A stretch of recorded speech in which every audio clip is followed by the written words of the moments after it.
Taste the Daily. Kanchipuram உலகளந்த பெருமாள் கோவில் கருட சேவை உற்சவம் வெகு விமர்சையாக நடைபெற்றது. பெருமாள் ஊதா நிற பட்டுடுத்தி திருவாபரணங்கள் சூடி வண்ண மலர்களால் அலங்கரிக்கப்பட்டு கருட வாகனத்தில் காட்சியளித்தார். தீபாராதனையுடன் முக்கிய வீதிகள் வழியாக வாகனம் புறப்பாடு நடைபெற்றது. இதில் திரளான பக்தர்கள் பங்கேற்று கோவிந்தா என கோஷமிட்டு சுவாமி தரிசனம் செய்தனர். தைப்பூச விழாவின் 2ஆம் நாள் மகர சிம்ம வாகனத்தில் அம்மன் எழுந்தருளி பக்தர்களுக்கு அருள் பாலித்தார். தைப்பூச விழாவின் முதல் நாள் சிறப்பு பூஜைகள் செய்யப்பட்டு கொடியேற்றத்துடன் தொடங்கியது.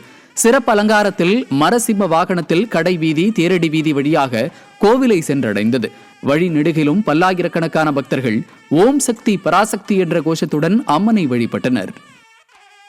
மதுரை மாவட்டம் அழகர்மலை உச்சியில் உள்ள சோலைமலை முருகன் கோவிலில் தைப்பூச கொடியேற்றம் துவங்கிய 2ஆம் நாள் திருவிழா வெகு விமரிசையாக நடைபெற்றது.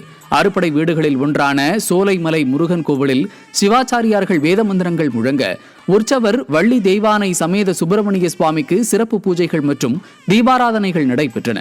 பக்தர்கள் நீண்ட வரிசையில் சென்று அரோகரா கோஷமிட்டு சுவாமி தரிசனம் செய்தனர்.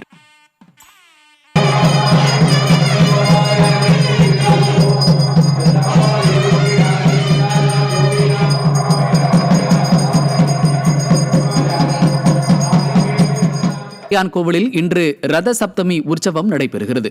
உற்சவத்தை முன்னிட்டு அதிகாலை மலையப்ப சுவாமி தங்க சூரிய பிரபை வாகனத்தில் எழுந்தருளினார். பக்தர்களின் கோஷம், கலை நிகழ்ச்சிகள், வேத மந்திர முழக்கங்களுடன் கோவில் மாட வீதிகளில் சூரிய பிரபை வாகன புறப்பாடு நடைபெற்றது. காலை 6:40 மணிக்கு சூரிய கதிர்கள் சூரிய பிரபை வாகனத்தின் மீது விழுந்தன.